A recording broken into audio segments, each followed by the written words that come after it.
Sumainyo ang Panginoon. Ang mabuting balita ng Panginoon ayon kay San Juan. Noong panahon yon malakas na sinabi ni Jesus, ang nananalig sa akin hindi lamang sa aking nananalig, kundi pati sa nagsugod sa akin, at ang nakakita sa akin ay nakakita sa Kanya. Ako'y naparito bilang ilaw ng sanlibutan upang hindi manatili sa kadiliman ang nananalig sa akin. Kung napakinggan niyo naman ang aking mga salita, ngunit hindi niya tuparin ito, hindi ko siya hatulan. Sabagat naparito ako ang hindi upang hatulan ng sanlibutan, kundi upang iligtas ito.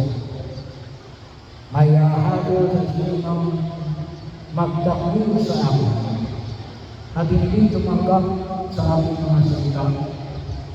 Ang salita na pinawayan ko ang hahatol sa kanya sa huling araw, sapagkat hindi ako nagsalita sa kanyang sarili ko lamang, kundi ang Ama ang sukot sa akin, ang siyang nagtututos kung ano ang aking sasabihin at ibabahayag. At alam ko ang kanyang utos ay nagbibigay ng buhay na walang hanggan. Kaya ang ipinasasabi ng Ama ang siya ko sinasabi. Ang mabuting balita ng Panginoon.